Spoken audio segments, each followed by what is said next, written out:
Hi, I'm Tara from the Marathon Mates. Welcome to episode number 133. On tonight's episode, we are going to talk in depth about the Super Halves. Over the next 3 weeks, we will break down the Super Halves into 3 fun-packed episodes where we will explore everything there is to know about the Expo, from the Expo to the finish line. Tonight, we will explore the Lisbon and Prague Half Marathons, with Berlin and Copenhagen Half Marathons next week and Cardiff and Valencia Half Marathons on the following week's episode. The Super Halves are an exciting concept in Europe, which mirrors the World Marathon Majors of having a series of half marathons scattered across some of Europe's biggest cities. It's an exciting concept and definitely one series of events that the Marathon Mates are interested in doing at some stage in the future. As you know, we love running and we love sharing our adventures of running around the world. We're the only podcast with 4 7-star world major marathon runners, and this is the Flying Runner podcast. Are you ready to run? Let's go.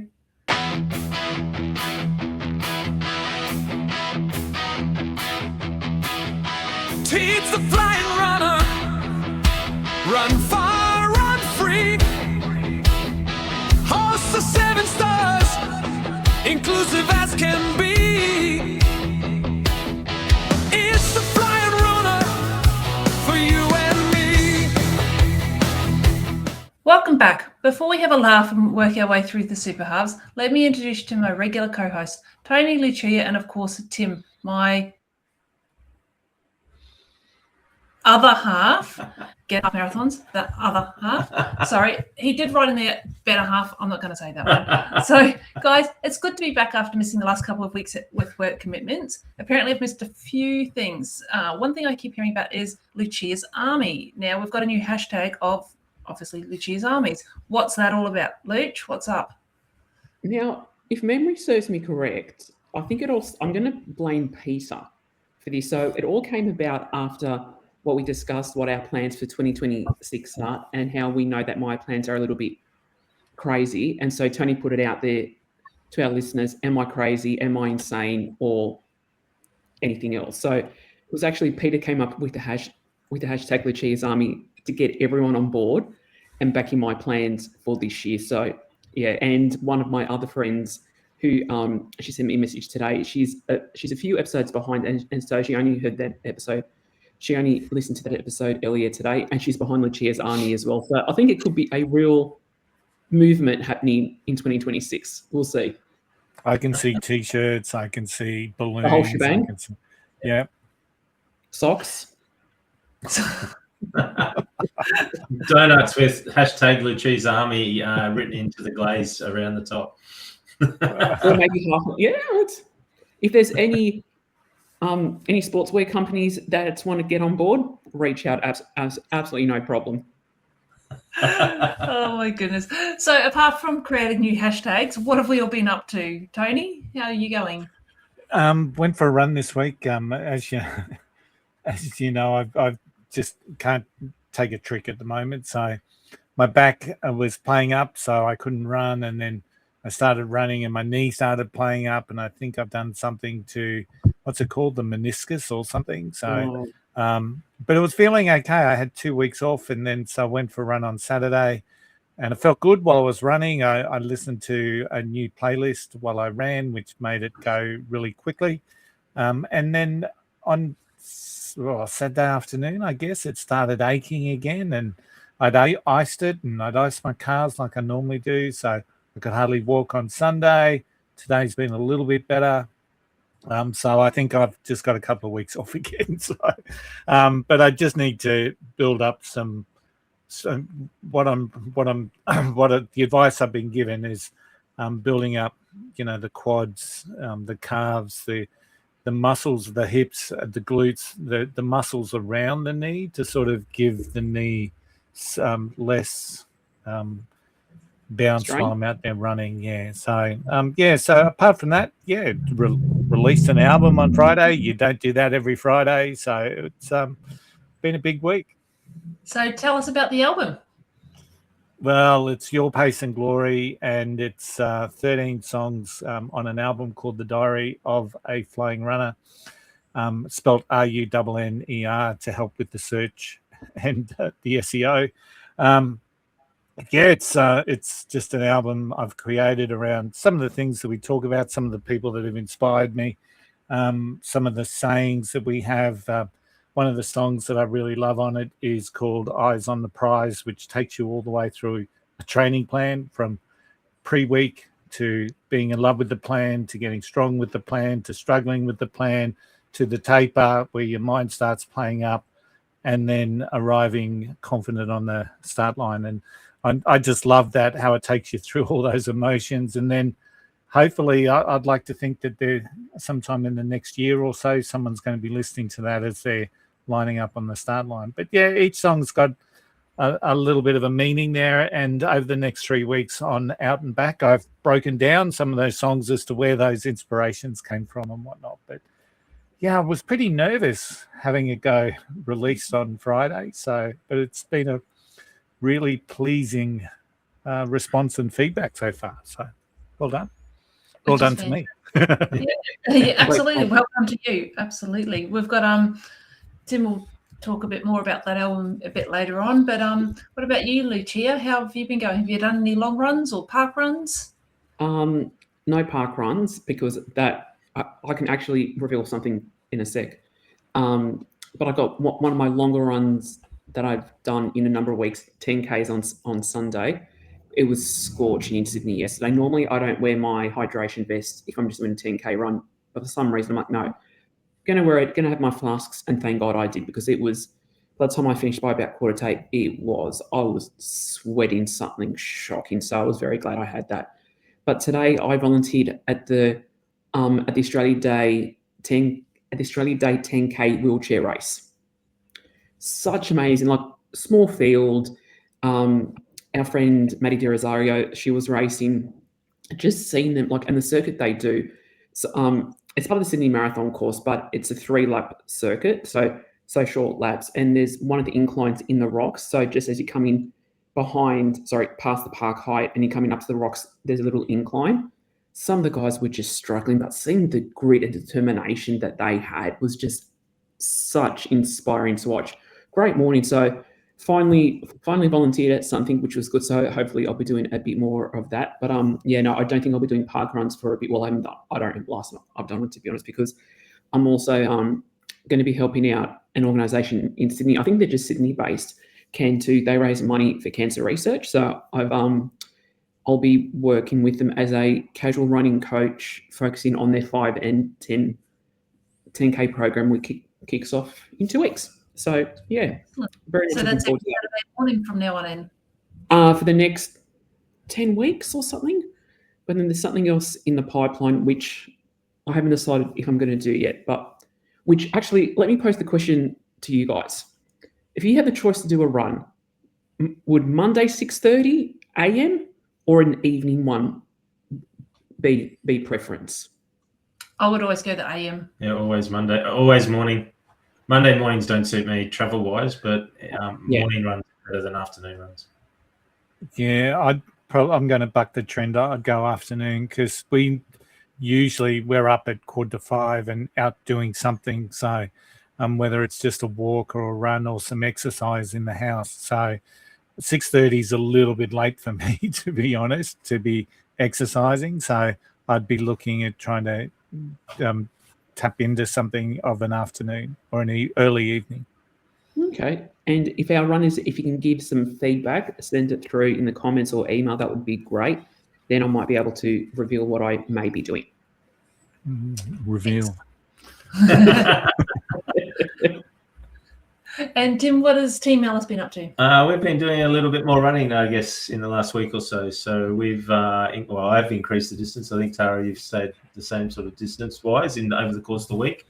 So I'm up to 50 Ks of running in the week now, which is back to sort of my normal routine of running. So that's good. I'm starting to feel better for it. We did a long run, which was 15 Ks. So we're starting to get Tara up there a little bit. But like Lucia, it's so hot up there here in Queensland at the moment. Real field temperatures today, Australia Day today, we're in the 40 degrees Celsius. 44, actually. 44 degrees Celsius, real feel. So, and even, running at 4:30, 5 o'clock yesterday morning, it was still 85% humidity and 30 plus degrees of actual temperature. So to get 15 done yesterday was great. The day prior, we did park run at Redcliffe, where we caught up with some of our friends. Big shout out to Brian and Monica. They love the show, and Brian watches the show on YouTube religiously every week. So hello, Brian. But they love the album very much. They're going to actually, Monica has shared the Diary of a Flying Runner album with the Moreton Bay Roadrunners, which is her run club, to share amongst the club there, which is great. She loves the finish lines, not finish times track. So there's a big kudos there. And also just a few other bits of feedback we've had, Tony. Tammy, another one of our friends, has also listened to the entire album. She loved it. She listened to it on the long run, and her favourite is also the finish line song. Nikki loved all the tracks. She may or may have not had a tear in her eyes when listening to I Can Do Hard Things. She's pinched a nerve in her hip before Christmas, and it's really touched a nerve, that song. No pun intended, as she was getting back into running again and putting on her clothes and getting ready to go out listening to that. Maria, who's another one of the Moreton Bay Roadrunners that we caught up with the other day, she wants to download the tracks and hand them out to people in a run club on a little disc that they can listen to as well when they go on their bus tours and things like that. And just another one, I know you shared this one, but Anne-Marie, a regular person who provides a lot of feedback back to us, has put out a message on one of our socials as well, saying that she wants to buy a Flying Runner T-shirt with Party at the back on it somehow. She loves the album. So lots of positive feedback on the album, Tony, and you should be very proud of yourself. It is a pretty awesome album, and to hear that, we all listen to it. I've got my favourite. That's Sarah's Takes the Crown, or Takes the Crown is my favourite. But they're all definitely worth a listen to. So yeah. If I could just say out there on the album, if you go next time you're on YouTube, Brian, especially you, seeing that you're listening to the show or watching the show on YouTube, can you go find the YouTube channel for Your Pace and Glory and subscribe to it? It's a little bit lonely. I think there's only 2 people that have subscribed to it. So I'd like to have a couple more than 2. So, but all the lyric videos are there as well, so you can actually sing along like it's a karaoke if you really wanted to. But sorry, back to you, Tara. That's all right. I'm just watching Tim actually subscribe to the channel right now. So done. Excellent. So do yourselves a favour, download that or listen to it on Spotify, watch it on YouTube, anywhere you get your music, same place you listen to us. I highly recommend it. Really good running songs, good beat to run to as well. So thank you very much for that, guys. So I guess now is the time of the week when we're going to talk about the news.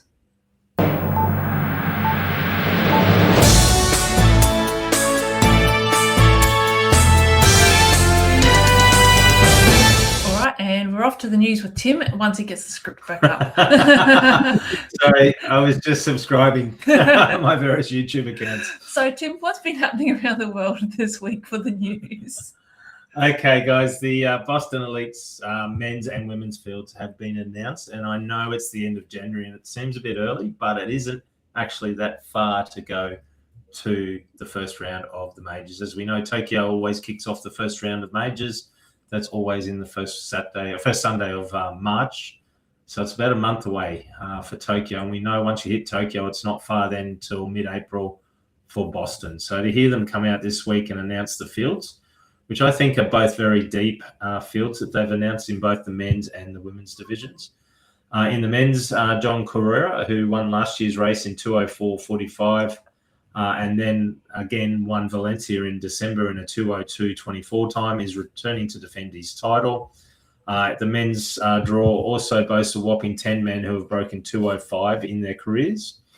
Benson Kipruto, who was also the first man to win Chicago, Boston, and New York marathons, is the fastest man in the field at a 2:02.16, followed by John Carrera at 2:02.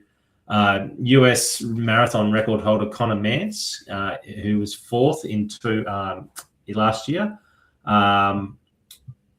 is also back again to head up the field. So there's a full list of names there, which I'll go through shortly. But from an Aussie point of view, Patrick Tiernan is racing. His PB is 2:07.45, so he's in the middle of the field there. In the women's, Sharon Ledecky, who won it in 2025. There's also Andy Buchanan. Is he in there as well? I can't see his name. Oh, there he is, Andy Buchanan. You're right, 2:06:22. Sorry, my apologies. So he's running it as well. Sharon Ledecky won the race in 2025 with a new course record. She's back again this year to defend her title. But her main rival from Boston and New York, Helena Beery, will not be there. Irene Cheptai won 2 marathons in 2025, Osaka and Hamburg. She'll be there with the second fastest time. And Wakanesh Adisa is the third fastest after her win in last year's Shanghai Marathon in November. She's also back. On the American side, the Americans like to promote the Americans. Emily Sisson is also going to make her marathon debut. From an Australian point of view, we have 3 elite female runners in the field. We have Isabel Bat-Doyle at 2:22:59, Lisa Waitman at 2:23:15, and Leanne Pompiani at 2:24:47. So, guys, I'm not going to go through the full fields there, but they are very deep fields. There are probably 50 elites in both the men's and the women's. So I don't think I've seen an elite field in a major marathon this deep before. I don't know about you guys, but it's a pretty deep field with some pretty quick times in there. No, yeah, it's an absolute corker of a field. And just to add, for Lisa will be getting her 6-star medal in Boston as well. She's going to be one of the few Aussies to have, I think, the 6-star, and there was a whole bunch of other medals as well. And for Izzy Bat-Doyle, her mum's also running Boston as well. So when I did it in 24, I think her name's Rosie. No, I'm getting myself confused. Yeah. Rosie, yeah. Well, yeah, Rosie ran it in 24 with us as well. Yep. We know Rosemary Bat. She's one of the legends of South Australian running, and we've been on a couple of tours with Rosie. So yeah. Yeah, I think it's quite a huge field, to be honest. And I like Boston because it's not just a flat out who can run the fastest race. There's a bit of tactics.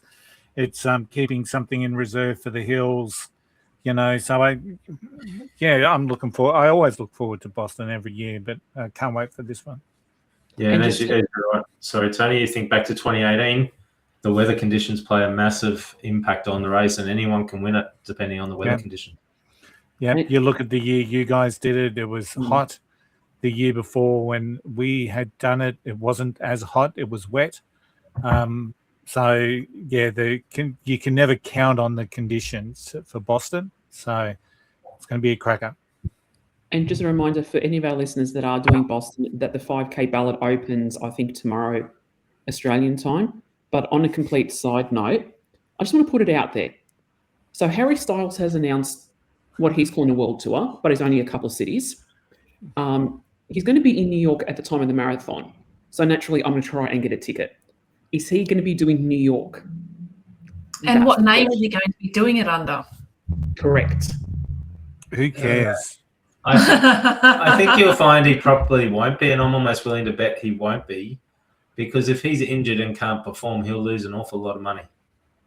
And one of the concerts he's doing is the night before the marathon as well. But stranger things have happened. I wouldn't be signing up to New York in the hope that you're going to run into Harry Styles running the marathon. If that's the reason you're signing up for, you're probably going to be disappointed. Or Stedman or whatever his name was. But more interestingly is Ned Brockman, who today was announced as Young Australian of the Year. Yep. He's going to, I think we mentioned it last week, Tim. I think you mentioned he's going to focus on being an elite marathoner, and I think that's awesome. So well done, Ned. Yes, awesome. All right, the other bit of news I've got is it's a 2-piece bit of news, but it's about Cameron Myers. So at last weekend's New Balance Indoor Grand Prix meet in Boston, Cameron Myers, who's only 19 years of age, he gapped the men's 3,000 field by more than 3 seconds, blazing to a new 3,000-meter world best time of 7:27:57. The time crushed the meet record, sliced nearly 3 seconds off the Australian national record, and marks the 10th fastest performance of all time. So it's a world-leading time for this season of running, but the 10th fastest performance of all time on an indoor track for 3,000 meters. That performance improves on his third-place finish at last year's event in Boston and comes just 1 week after he clocked the world's fastest ever January mile a world leading 3:49.81 at the Washington Indoor Preview in Seattle, US. So he's on fire at the moment, which is fantastic. In addition, Kiwi running sensation Sam Ruthie has become the fastest 16-year-old ever to run the mile. He achieved the feat at the Cooks Classic in Wanganui in New Zealand during the week. He's clocked 3 minutes 53.83 seconds to go under the former world record mark held by Australian Cam Myers. So he's the fastest 16-year-old to run a mile. Ruthie was narrowly beaten to the finish line by two-time Olympian and training partner Sam Tanner, who helped push him on. Ruthie said, "It feels incredible. That was my goal coming into the race. I just was trying to beat Tanner as well. But as soon as the gun started, I just wanted to run as fast as possible." So, guys, I'm loving this. I'm loving seeing Sam Ruthie go fast. I'm loving seeing Cam Myers go fast. Both guys are on a very strong trajectory towards LA in 2028 in 2 years' time. They'll be the right age. They'll be the right sort of generation coming through. But what I really love about it is we're seeing some of in recent years, the last 30, 40 years, the non-traditional countries in sort of middle distance running starting to come through. And it's not just Sam Ruthie from New Zealand or Cam Myers from Australia. We've got Jess Hull as well here in Australia, who's phenomenal over those distances as well. So whatever we're doing, it's obviously working here, and they're world champions and world leading athletes. So fantastic to see. Definitely. Yeah, it is. But can I just make a little bit of a I don't know the relevance of the January mile at all, and I'm just wondering if they're ever going to where I can come on the podcast and say, "Hey guys, I just broke the record for a guy weighing over 100 kilos on the third day of the month for 5K." I wonder if we're going to get down to I don't know. I'm sure there's a relevance there for the January mile, but I'm just thinking. I read that when I was doing my research, and I don't get it either. But World Athletics has a lot of quirky records, right? You can't just be a world champion. You can't just be a national champion. You're then an area champion. So essentially, if you're an Australian champion, in most times you're also the Oceania champion in most instances. They keep records for all sorts of things. They have indoor times, outdoor times. They're odd distances that they keep. It just is what it is. Just accept it. He's January. He's quick in January. It doesn't matter. Some hemispheres are quicker than others at this time of year. So I wouldn't want to be running a January mile in Chicago at the moment, for instance. Or New York. Or New York. That's it. Or Brisbane, Queensland at this present point in time with the heat. Queensland. Yeah. Yes. Anyway, guys, that's the news this week. Excellent. Thanks, Tim. Now it's time to talk about the Super Halves. But before we talk about the Lisbon and Prague, let's talk about the Super Halves in general terms. So the Super Halves are a series of 6 half marathon races that will take you to Lisbon, Prague, Berlin, Copenhagen, Cardiff, and Valencia. If you complete these races in any order and within any time frames, you will be able to get your super medal at the finish of your last race. As you complete each race of the beautiful cities, you will collect virtual stamps in your super passport. There's no specific order, and yes, there was originally a 5-year time frame to complete all of the 6 races, but that has now been dropped due to the popularity of the events. Like the Abbott's World Major Marathons, these are big time events that attract a lot of runners and supporters. So before we get started, guys, what are your thoughts on the Super Halves? I'm guessing you're a big yes from each of you.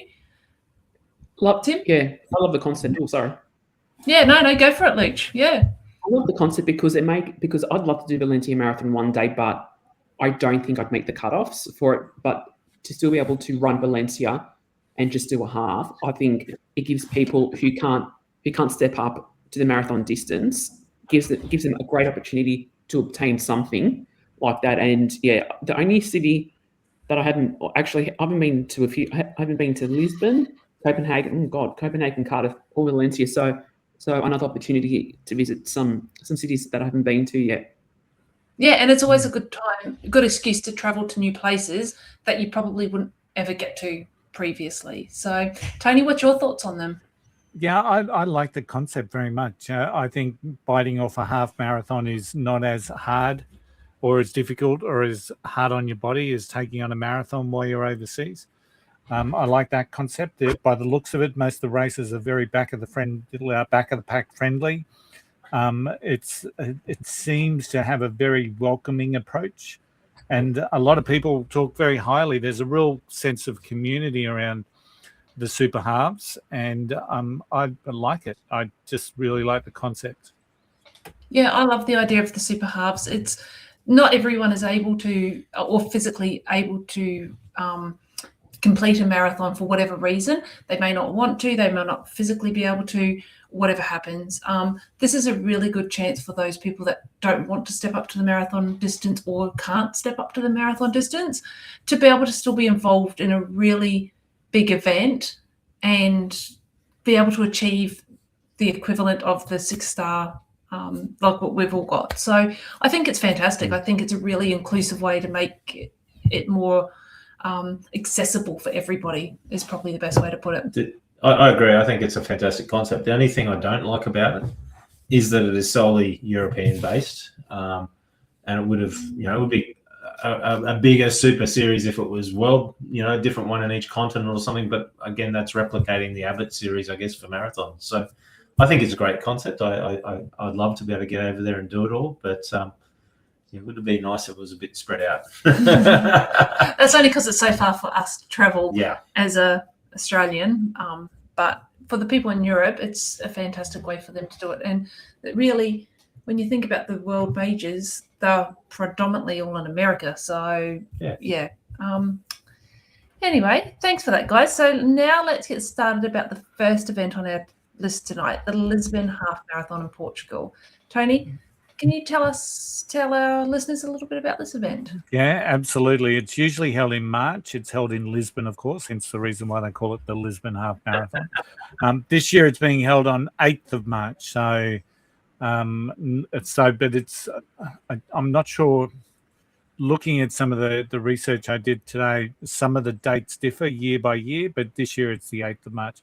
This is one of the most popular races in the Super Halves, and it's sort of the welcoming mat it's described as for the Super Halves. So I like that concept. It combines serious running, flat and fast course with tourism. It's almost like a half marathon guided tour through Lisbon's scenic riverside, says Tim here in the notes.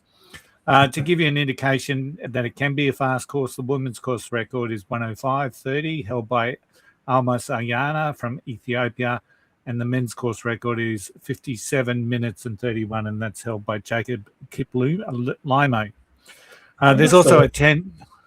I think that might even be the world record there too, I think, Tony. I have to check wow. That. It's quick. Yeah. I'm aiming to do 10K in that time this year. So there's also a 10 and a 7 held on the weekend, therefore making it Portugal's biggest running event. The half marathon was first held in the early 90s and now has been held over 30 times. Because of its reputation for fast times, many use it as a PB attempt, but it's also got an incredibly generous 3-hour cutoff, which makes it very friendly and inclusive for back of the packs. And, when you think about back of the pack runners and the reality, there's a generous cutoff. The course support stays out late, which is so important. It allows for plenty of runners in that 2.5 hour to 3 hour bracket. People have reported that it doesn't feel like they're being swept. There's calmness, patience, and respect for runners. So I think they're all absolutely good recommendations for back of the pack runners. So you can have your party at the back. It's perfect for first-time international half marathons, first super halves, runners targeting a sub-3 or just sub-stress. I like that concept.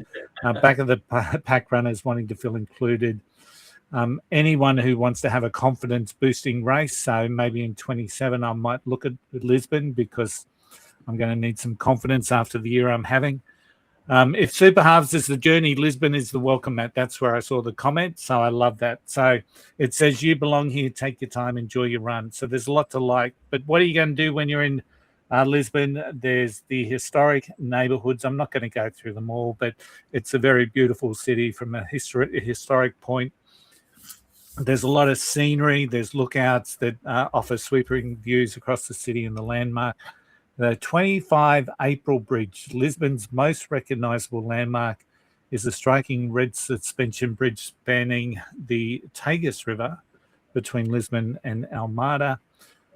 There's a grand riverside square. I'm not even going to attempt to pronounce that name. Luch, if you want to have a crack, I'm more than happy. You've got some European blood sitting in there, so it opens out onto... Parque do Comechiro? That's it. Sounds good. We nailed it. And then there's a monastery, which is, once again, I'm not having a crack at the name. It's a UNESCO World Heritage Site, one of Portugal's most visited and important monuments. So there's a lot to do. It's a beautiful race, very inclusive, but it's also very fast. So it's one of those few events that sort of caters for both. Excellent. That sounds wonderful. Now, Lucia, we know you love a good expo. So what can we know about the expo at Lisbon? Well, they call things a bit differently in Lisbon. So instead of saying your race bibs and all that kind of stuff, they actually call it kit bags. So inside the kit bag, you get a t-shirt, one bib, only one, so don't lose it, people, if you do it, with a chip and a bag.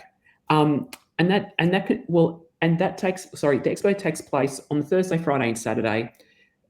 Based on this year's dates, it's the 5th to the 7th of March from 10 till 8. And the expo is located, let's see if I can say this, Centro de Congressos da Lisboa. Sorry, yeah, Lisboa, in Lisbon. Now, you can't pick any bibs up on the day. So if you are doing it, you have to go in person. But the good thing is, if for some reason, if you're not able to pick up the bib, you can nominate someone, but that person just has to have the official email and an authorization from person A to say, yeah, person B can pick up my bib. Now, as they do have in the Abbott World Majors, each expo will have an Abbott's stand, but obviously because it isn't a major, there's no Abbott stand, but there is a Super Halves stand at each of the Super Halves, which has the Super medal on display. Now, Tim couldn't find too much about the expo, but from the snippets of what was found, it does seem like a pretty decent expo, and it looks like that Adidas is the merchandise sponsor. So no doubt I'd probably buy everything, as we know, but they do have the stuff which they have at normal expo. So it's over. Yeah, it'd be good if we can find out a bit more. If anyone has done any of the Super Halves and has any information, please send it our way. So yeah, so that's just a summary of the expo, guys, of Lisbon. Excellent. Thanks for that, Luch. And I noticed also that there's no bag drop service, unfortunately. So don't expect to have a bag drop for that one. So, Tim, you can tell us about the course and show the expo courses. All right. So just let you, the Centro de Congressos de Lisboa is just a fancy term for convention centre in Lisbon, if that makes sense. So, I'm not a Spanish speaker, but yeah, that's how I interpret it to be. Yeah, and you're right. There wasn't very much I could find on the expo at all. It was pretty vague, but there was a couple of snips on YouTube. It looked like any other convention, any other expo. A fair amount of stands there with all sorts of different merchandise available, t-shirts and running shoes and all the usual stuff that you would see at an expo. Just a lot smaller than what the typical major marathons would be. As far as the race goes, the course itself is flat and fast, as we say. It is excellent for PBs and early season racing.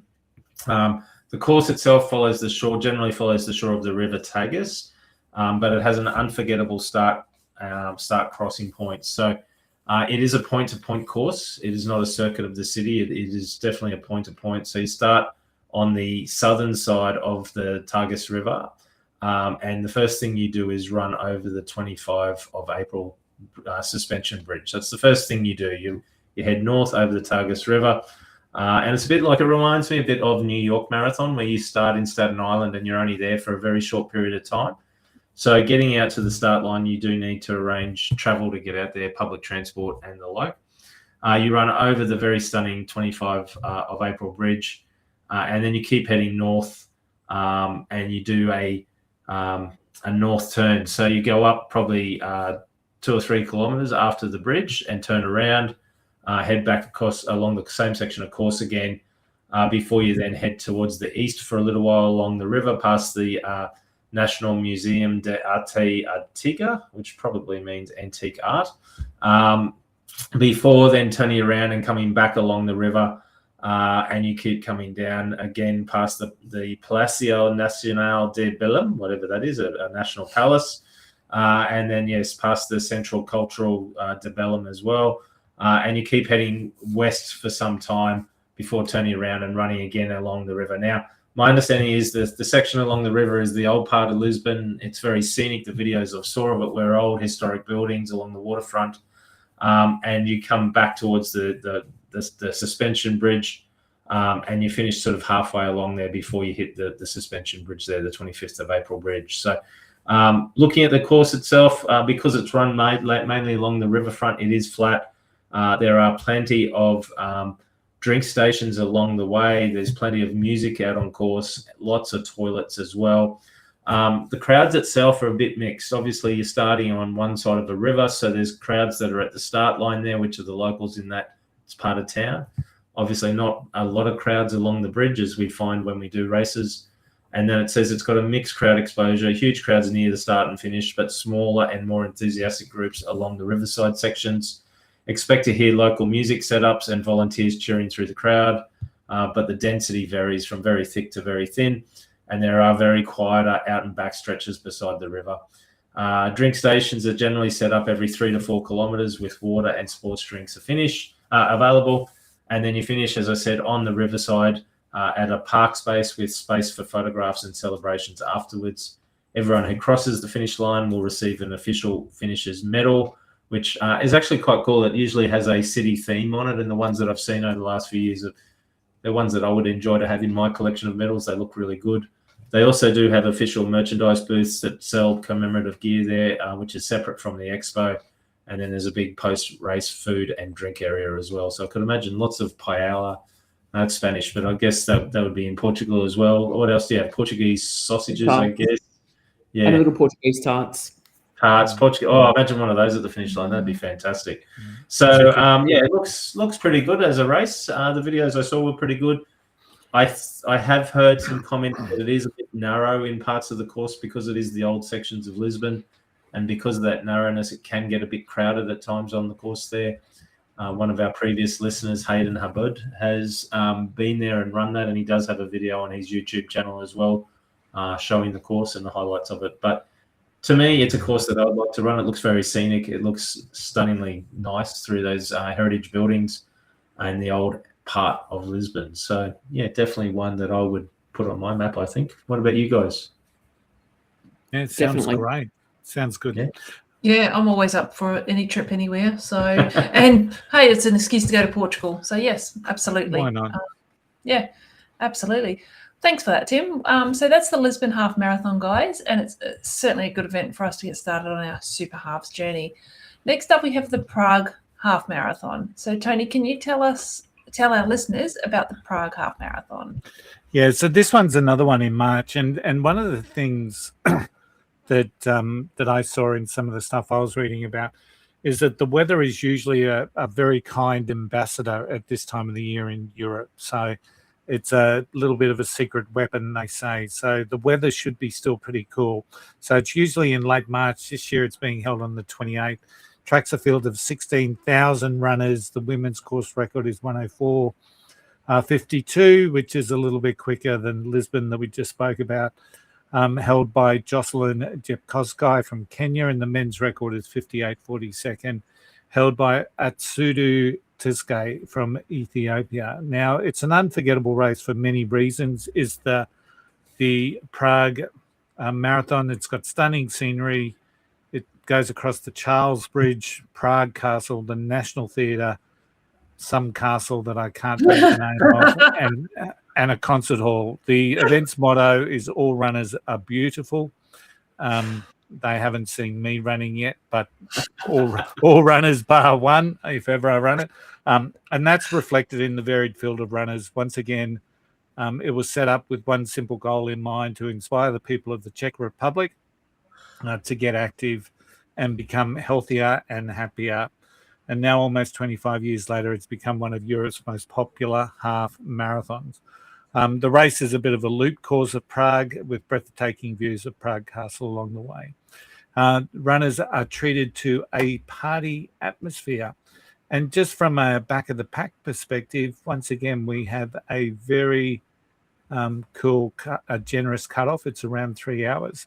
Aid stations are plentiful, and lots of support along the course, locals, tourists, and volunteers. So top 5 things to do in Prague. Prague Castle, I think I've mentioned that. The Old Town Square. Charles Bridge is a 14th century bridge that is truly spectacular. The Lennon Wall, which is a large collaborative mural to Beatles singer and icon of peace, John Lennon. I think that's pretty cool. I'd like to see that. And number 5, I don't know if Tim's just put this in for me, but sample the local beer. And any any race that has come and sample the local beer as a marketing thing is probably okay by me. So that's Prague. It was in the official Super Halves page as the top 5 things to do in Prague. So it wasn't me, it was the ambassadors, but Prague and particularly the Czech Republic, very famous for its beers, particularly Pilsen beers. So, Oh, okay. And Budvar. yeah. Speaking from experience there, Lucia, so do you have one of those before you go to this expo? Is that what we're saying? Well, I blame Prague on where I started drinking beer because I did Prague as part of a Kentucky tour. I did, like, this is going back like 20 plus years ago. Prague, such a beautiful city. And at the time I was there, the Czech Republic was still on, I think the currency was krona. They hadn't moved to euros yet. So it was cheaper to get beer than it was water. So naturally, I drank beer. Beautiful city. So if anyone does want to do it, I can highly recommend it because it's just such, like, you can just walk around for hours upon hours on end.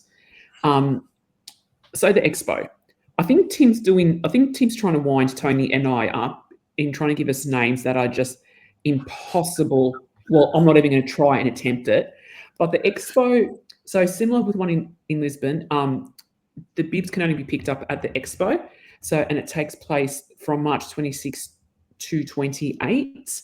And I'm not even going to try and pronounce it, but from what I can gather, Paviglioni, which is a series of pavilions. And closer to time. So we could call it the Prague equivalent of the ICC in Sydney, where there's a whole number of halls, and you find out prior to the actual event which hall you have to go into. And when picking up your race envelope, you've got to have your race number, and that will generally be emailed to you about a week or 2 prior. And but sometimes things can happen and bibs can be incorrectly assigned. So if for some reason, it seems that the Prague team are happy to have a look into things and change things around if necessary, which is great because not all races will change your bib to start further forward.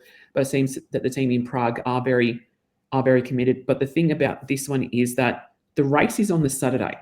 So the expo times on the Thursday, 10 till 8, Friday 10 till 9, but then on race day 6:30 till 8. So for some reason, if you're one of those people that just likes to do a fly out and flies in late for the night before a race, this is a good one because you are able to pick up your bib on race morning.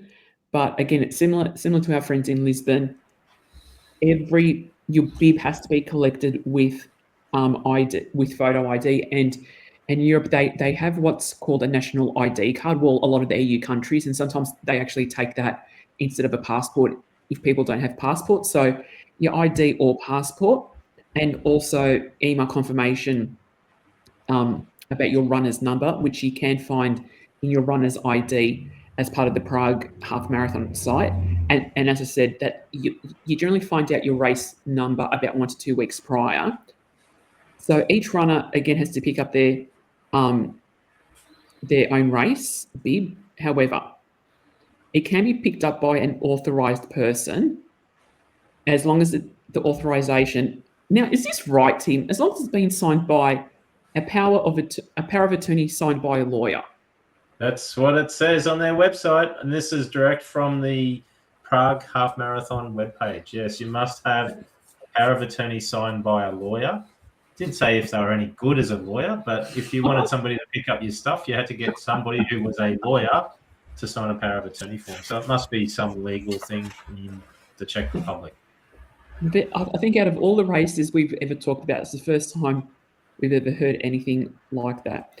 And Adidas, again, is the main sponsor of the event. So no doubt there's going to be a lot of Adidas merchandise, and I'd probably go broke again. But again, like Lisbon, we don't have much information on the expo. But from what Tim was able to find out, it does seem to be a very well-organised expo with lots of merchandise, happy days, from many different vendors.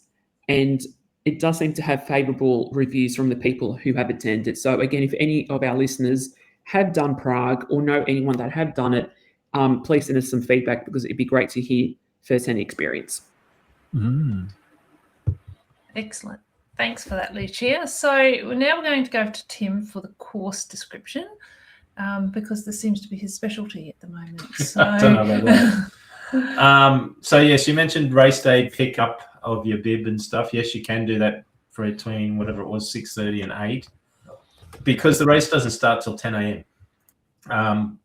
And you have 3-hour time limit to race the race.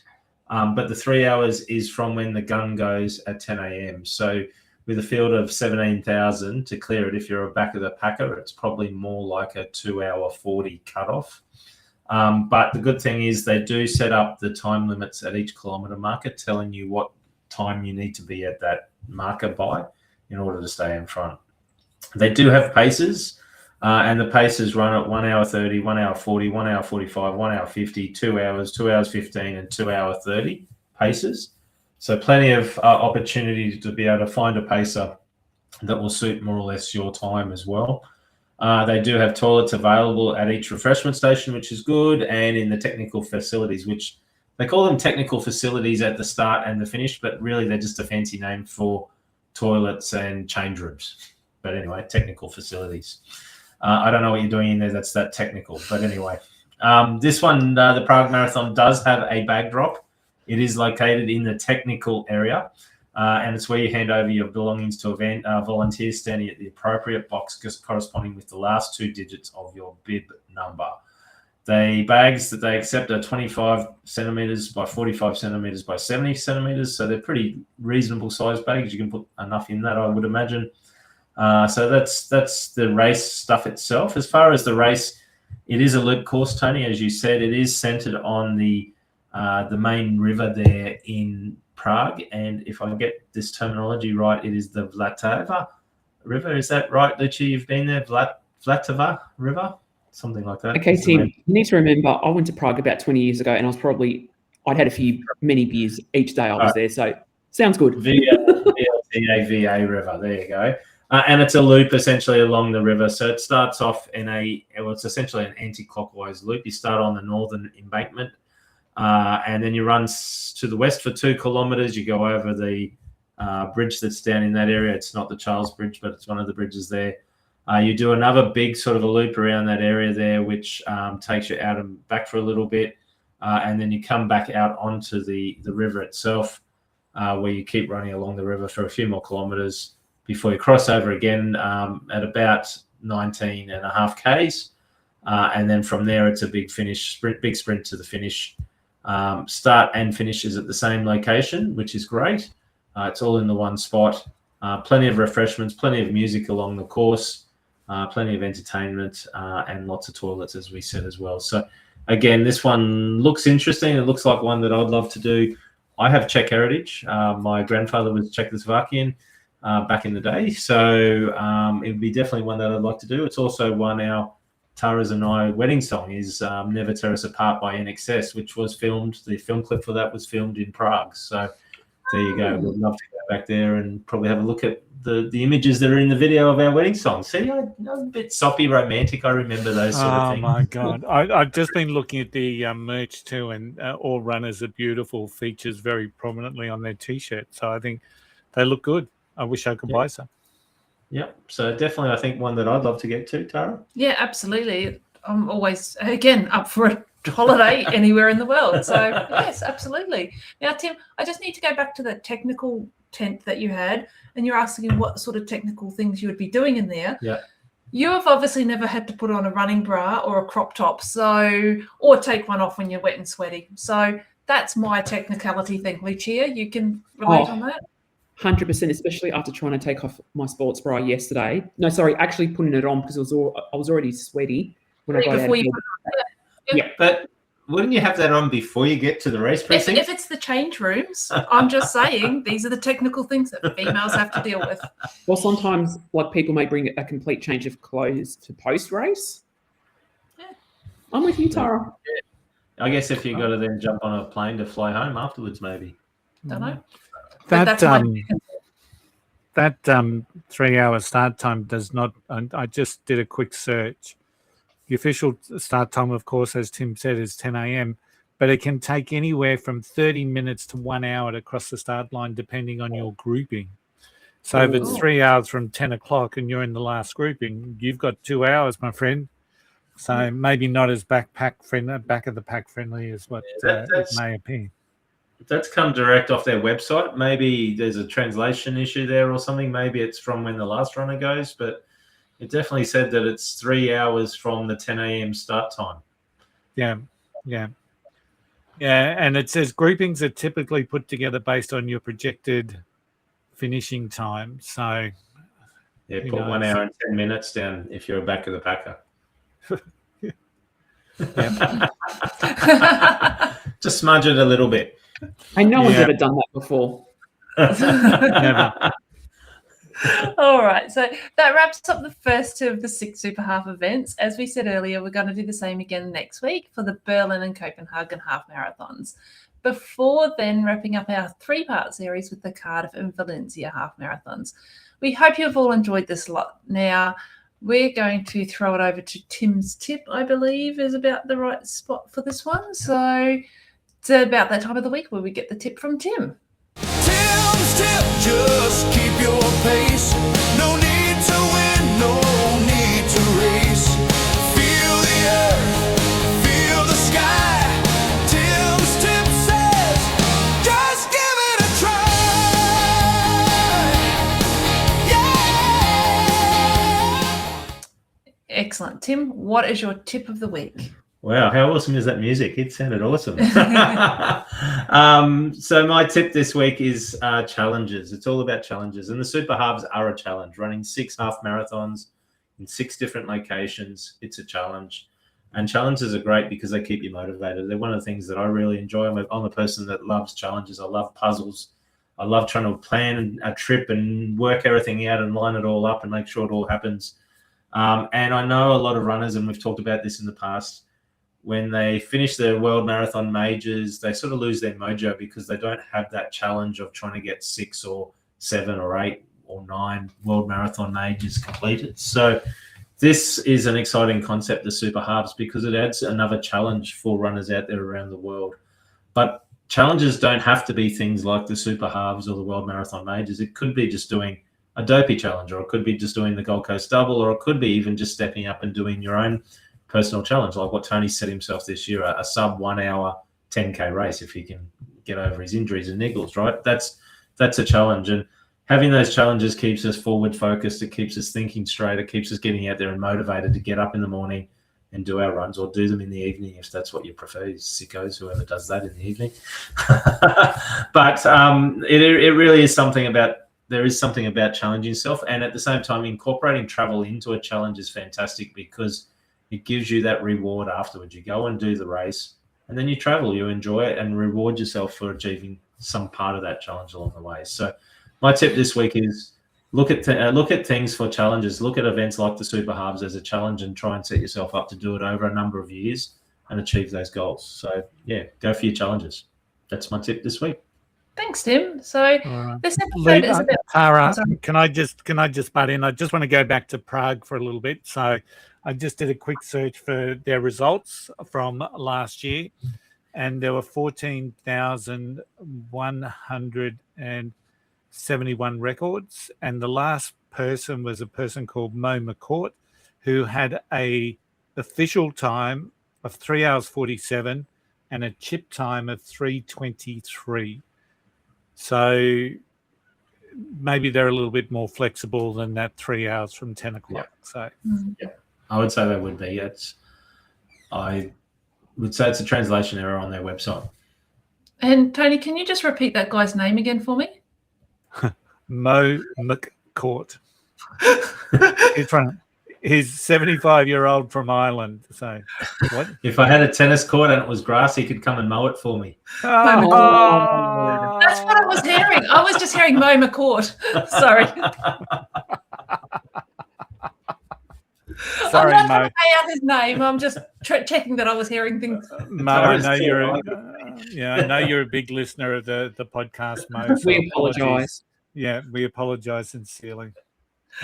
And that's why I've been off the show for the last 2 weeks. I've actually been banned. I haven't been at work. They've actually just kicked me off and I'm only just allowed back on. So I'm not allowed back on again next week. Sorry, guys. So, Tim, thank you very much for that. Tony, Lucia, thank you. This episode is about to end, but before we do that, Luch, what's on for next week?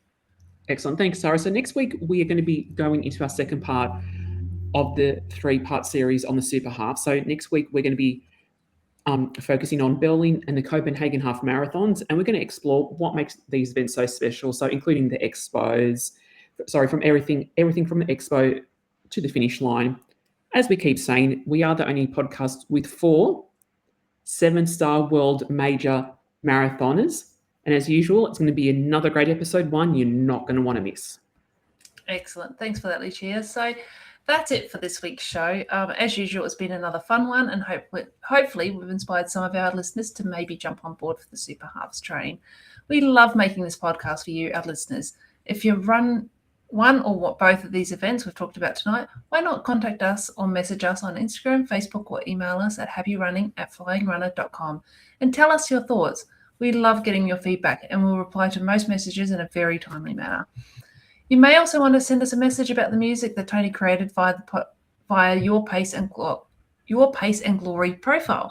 Whatever it is, we love hearing our listener feedback.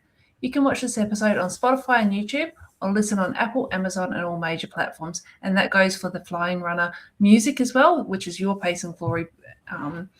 So every step forward counts. Keep running, and we'll see you next time on the Flying Runner podcast. Happy running. Happy running. Happy running.